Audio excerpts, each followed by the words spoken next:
Existem várias teorias sobre a origem do mito de que a Sexta-feira 13 traz azar. Uma das mais conhecidas está relacionada à última ceia de Jesus Cristo. Segundo a Bíblia, a última ceia aconteceu na quinta-feira e Jesus foi crucificado na sexta-feira seguinte. Como eram 13 pessoas na ceia, Jesus e os 12 apóstolos, isso teria ligado o número 13 à morte e azar.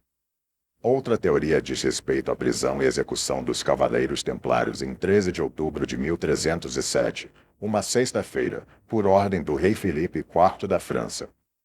Isso teria difundido a crença de que 13 é um número relacionado à má sorte.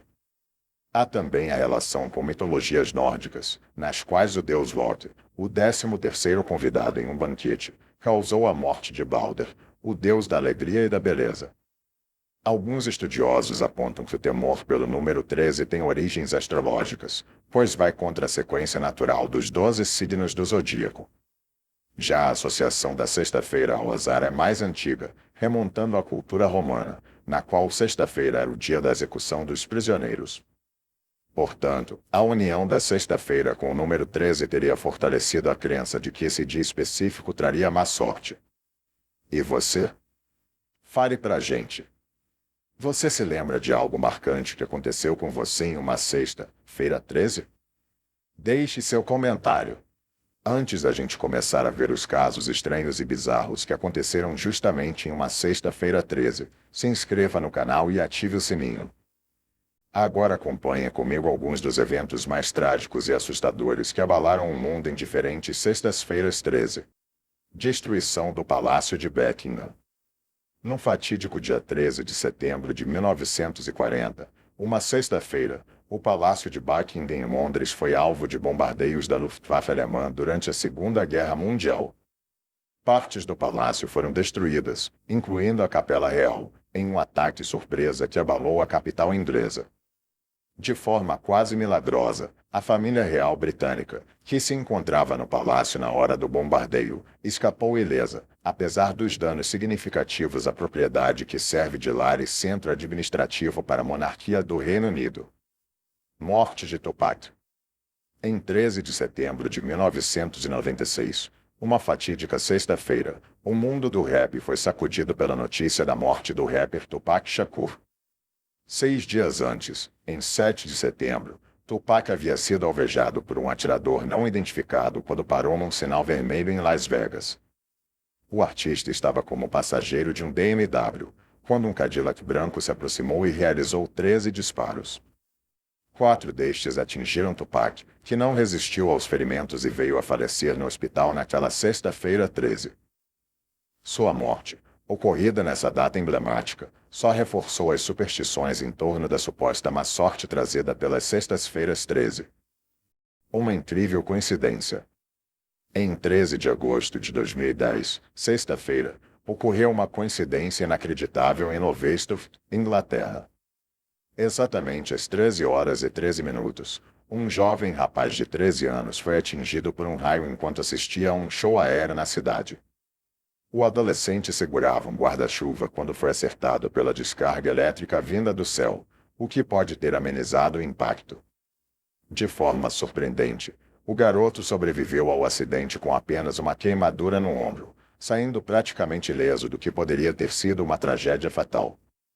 Essa extraordinária combinação de eventos, ocorrendo justamente em uma sexta-feira 13, soa quase surreal, como se alguma força misteriosa tivesse orquestrado essa incrível coincidência numérica na data considerada azarada. Foi um dia de sorte para esse jovem de 13 anos, que escapou da morte por pouco nessa fatídica sexta-feira 13. Acidentes aéreos. O dia 13 de outubro de 1972, uma sexta-feira, ficará para sempre marcado por 2 grandes tragédias da aviação. Na América do Sul, um avião que transportava um time de rugby uruguaio para o Chile caiu nas montanhas dos Andes. Apenas 16 das 45 pessoas a bordo sobreviveram inicialmente ao impacto e tiveram que esperar 72 angustiantes dias até serem resgatadas nesse que ficou conhecido como o Milagre nos Andes. Já na Rússia, um voo da companhia aérea Aeroflot que fazia a rota Paris-Moscou despencou nos arredores do aeroporto de Sheremetyevo, vitimando suas 174 pessoas a bordo. Foi o pior desastre aeronáutico já ocorrido em solo russo. Essas duas grandes tragédias, ocorrendo no mesmo dia 13 de outubro, reforçam a aura sombria que envolve as sextas-feiras 13 para muitos. Uma data que já havia deixado sua marca fatídica na história da aviação mundial.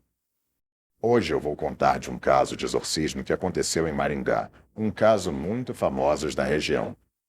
O renomado padre Beno Wagner descreve em seu estimado livro um acontecimento assustador do qual foi protagonista. Ele foi convocado às pressas pelos moradores aflitos de uma modesta casa situada nos arredores da paróquia, que relatavam estranhos tremores que acometiam o local todas as noites, privando-os do merecido descanso e paz. Ao chegar ao endereço indicado, deparou-se com diversas pessoas da vizinhança já reunidas no terreno baldio em frente à moradia, aguardando ansiosamente sua chegada na esperança de que suas preces pudessem aplacar qualquer entidade que estivesse assombrando o caso. A princípio, tudo parecia perfeitamente normal ao adentrar a humilde construção, até o momento em que deram início às orações. Foi quando a casa passou a tremer violenta e inesperadamente, como se um fortíssimo terremoto a acometesse. Objetos se espalhavam pelo chão, quadros despencavam das paredes. Parecia um genuíno e assustador abalo sísmico sacudindo a estrutura. Perplexo, o padre foi tomado por uma inquietante sensação que perpassou todo o seu ser. Porém, revestindo-se de profunda fé, sinalizou ao sacristão tremendo ao seu lado que lhe alcançasse o ritual de exorcismo. Com o livro em mãos, pôs-se a recitar as palavras com fervor nunca antes visto, sentindo-se muito próximo àquele obscuro fenômeno. Acreditava estar conjurando com êxito em nome de Deus, implorando por paz àquele lar. Após o ocorrido, nunca mais relatos de tremores naquela casa específica surgiram. Contudo, na modesta moradia vizinha, os mesmos incidentes passaram a acontecer. O padre prontamente repetiu o ritual de exorcismo, ficando estarrecido quando, ao adentrar o casebre, uma enferrujada lima de metal despencou misteriosamente do sótão, quase atingindo sua cabeça e fincando-se no soalho de peroba logo à sua frente. Somente após essa assustadora experiência é que os espíritos finalmente teriam partido. Vales extensos são condenados, amaldiçoados, e exercem uma influência negativa direta sobre a psique daqueles que escolhem habitar lá, sujeitando-os às mais terríveis influências e perseguições espirituais. Pessoas inocentes, que não tiveram nada a ver com os eventos ocorridos, são inadvertidamente punidas simplesmente por ocuparem uma terra maldita. Embora céticos e religiosos, crentes em um poder superior independente de seus deuses, concordam em uma coisa: certas coisas são absolutamente inexplicáveis. No livro de Mateus, capítulo 27, a Bíblia cristã relata a traição de Judas Iscariotes a Jesus. Após se arrepender, ele tenta devolver as 30 moedas, mas é rejeitado e, em desespero, comete suicídio. Os líderes religiosos reconhecem a maldição associada a essas moedas e decidem adquirir um terreno conhecido como Campo do Oleiro para sepultar estrangeiros e indigentes. Esse local se torna uma terra consagrada, habitada apenas pelos desfavorecidos. No século XVI, o Vale do Anhangabaú, que significa Rio do Malefício na língua tupi, era habitado por tribos indígenas. O local recebeu esse nome devido às crenças locais, segundo as quais era uma região amaldiçoada. Os xamãs locais aconselhavam a evitar as águas do rio, acreditando que causavam doenças. Segundo a tradição, o local era guardado por uma terrível criatura chamada Anhangá, que assumia várias formas para proteger a natureza. Com a chegada dos colonizadores portugueses, os indígenas foram escravizados, e a terra testemunhou atrocidades terríveis, tingindo-se com o sangue deles. Com o passar dos séculos, o vale foi urbanizado e transformado no Parque do Anhangabaú, palco de eventos significativos, incluindo o comício das diretas já em 1984. No entanto, sua história obscura permanece, ligada a uma série de tragédias marcantes.